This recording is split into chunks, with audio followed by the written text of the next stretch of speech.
ஆட்சியர் அலுவலகம் முன்பு முதுகலை பட்டதாரி ஆசிரியர் பணியிடங்களை அதிகப்படுத்த வேண்டும் உள்ளிட்ட கோரிக்கைகளை வலியுறுத்தி ஆசிரியர்கள் போராட்டத்தில் ஈடுபட்டுள்ளனர். இதுகுறித்து அவர்களுடன் நமது செய்தியாளர் அன்பழகன் நடத்திய கலந்துரையாடலை தற்போது பார்க்கலாம். தேர்ச்சி பெற்ற முதுகலை பட்டதாரி ஆசிரியர்களுக்கு வேலை வழங்க வேண்டும், காலி பணியிடங்கள் நிரப்ப வேண்டும். குறிப்பாக முதுகலை அந்த ஆசிரியர் பணியிடங்கள் காலியாக உள்ளது நிரப்ப வேண்டும் என்று கோரி சென்னை மாவட்ட ஆட்சியர் அலுவலகம் முன்பு கவனஈர்ப்பு ஆர்ப்பாட்டத்தில் வந்து ஆசிரியர் ஈடுபட்டு வராங்க. அதாவது பல தேர்வு எழுதிய ஆசிரியர் பணிக்காக காத்திருக்கக்கூடியவர்கள் இங்கே வந்து போராட்டத்தில் விட்டுறோம். அவங்கள்ட்ட கேட்போம், அம்மா சொல்லுங்கம்மா, இப்போ வந்து ஏன் வந்து காலதாமதம் ஆகுது, வந்து என்ன பிரச்சனை வந்து உங்களுக்கு இருக்குது? 1921 நடந்துச்சு. அந்த ஆட்சியில பாத்தீங்கன்னா 2207 வேகன்சி சொன்னாங்க. அப்புறம் ஆட்சி மாற்றம் வந்தது. உடனடியா வந்து இவங்க வந்து நோட்டிபிகேஷன் விட்டதுக்கு அப்புறமே பாத்தீங்கன்னா சிவி போது 3236 சொல்லி இன்க்ரீஸ் பண்ணாங்க. அதுக்கப்புறம் இந்த எக்ஸாமே கண்டக்ட் பண்ணல. நீங்க பாத்தீங்கன்னா ஆனுவல் பிளான்ல பாத்தீங்கன்னா இப்ப பாருங்க, இந்த ஆனுவல் பிளான்ல 2023ல ஆனுவல் பிளான்ல பாத்தீங்கன்னா பிஜிடிஆர்பி வந்து 2023 சார். அதே மாதிரி 2024ல பாத்தீங்கன்னா 200 வேகன்சி சொல்லிருப்பாங்க. அட் தி சேம் டைம் 2024ல பாத்தீங்கன்னா தமிழகவுடைய அரசாணை பாருங்க 619ல இது என்ன மாசம் பாத்தீங்கன்னா மந்த் பாத்தீங்கன்னா பாருங்க 7/1/2023 சரிங்களா. அப்பவே எப்படி போட்டுப்பாங்கன்னா முதுகலை பட்டதாரி ஆசிரியர் காலி பணியிடங்கள் 3188. இப்போ நாங்க எதை எடுத்துக்கிறது? சரி, அதை விடுங்க. அதுக்கப்புறம் பாத்தீங்கன்னா என்ன செய்யறாங்கன்னா கொடுப்போம். இந்த எக்ஸாம் வந்து 2022க்கு அப்புறம் ஒரு 3.5 ஆண்டு காலத்துக்கு மேல நடக்கல. 2024 அக்டோபர் என்ன நடந்துச்சுன்னா எங்க சிலபஸ் வந்து முதல் முறையா சேஞ்ச் பண்ணாங்க. தமிழ் கம்பல்சரி சொன்னாங்க சார். அது ஏன்னா வந்து எல்லாத்துக்கும் நடக்கும்போது எங்களுக்கு ஓகே. சிலபஸ் ஃபுல்லா totally change, advance syllabus. And then பாத்தீங்கன்னா நோட்டிஃபிகேஷன் ஜூலைல வந்துச்சு. வரும்போதே சைக்காலஜி சிலபஸோட வந்துச்சு. அதுக்கப்புறம் இந்த பாத்தீங்கன்னா எங்களுக்கு ஜூலைல நோட்டிஃபிகேஷன் வருது 1996 காலி பணியிடங்கள்னு. ஆனா இப்ப பாத்தீங்கன்னா 3500 காலி பணியிடங்களுக்கு மேல இருக்குன்னு சொல்லி இதுல டிஆர்பி இருந்து வந்த ஒரு தகவல் இன்க்ரீஸ் ஆகும்னு சொன்னாங்க. அதே மாதிரி பள்ளி கல்வித்துறை சொல்லுது 3500 காலி பணியிடங்கள் இருக்குன்னு சொல்லுது.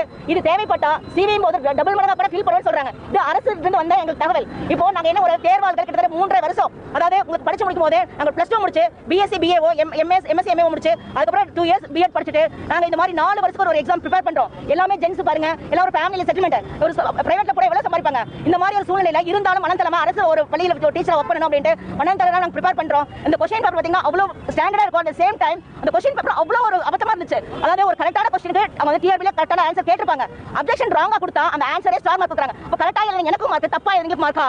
அதே மாதிரி நான் வந்து அப்ஜெக்ஷன் தெரிஞ்சிருப்பேன். அதுக்கு வந்து அக்செப்ட் பண்ணல. ஏன் பண்ணல? அப்ஜெக்ஷன் ரொம்ப ரிலீஸ் ஆச்சு. சங்கத்தின் சார்பாக வந்து ஒவ்வொரு வாட்டி நாங்கள் முறையிடும் போதும் அவங்க என்ன சொல்றாங்கன்னா நாங்கள் வந்து காலி பணியிடங்களை நிரப்புவோம் அப்படிங்கிறாங்க. ஒன்று. அப்புறம் நிதி பற்றாக்குறைன்றாங்க. நாங்கள் என்ன கேட்கறோம்னா கடந்த ஆண்டுகளில் வந்து இன்க்ரீஸ் பண்ணீங்க போஸ்டிங்க. கால்பர் பண்ணும்போது ஒரு போஸ்டிங் எண்ணிக்கையில் இருந்தது.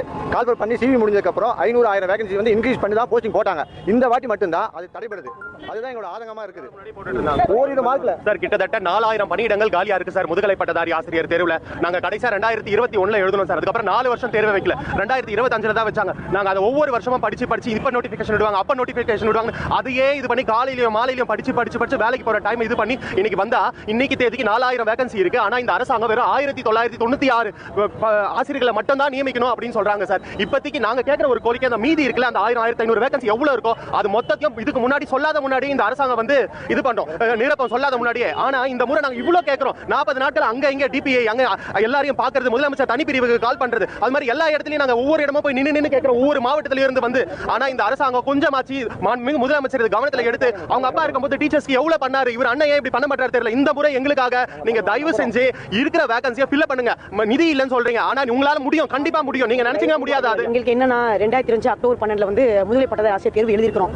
தமிழ் தகுதி தேர்வு முத இந்த ஆட்சியில தான் கொண்டு வந்தாங்க. அதே நாங்க பாஸ் பண்ணிருக்கோம். மேஜர்லயே பாஸ் பண்ணிட்டோம் சார். எங்க கோரிக்கை ஒண்ணே ஒண்ணுதான் சார். இந்த எக்ஸாம் 3 வருஷத்துக்கு ஒரு தடவை நாங்க எழுதிட்டு இருக்கோம். இப்பவே 40, 38, 50 வயசு ஆகிறவங்க எல்லாரும் கலந்து இருக்கிறோம். எல்லா டிஸ்ட்ரிக்ட் இவ்வளவு நாங்க கிட்டத்தட்ட 1 மந்தாவே மனு கொடுத்துட்டே இருக்கிறோம். எங்களுக்கு எந்த ரிப்ளையும் கிடையாது.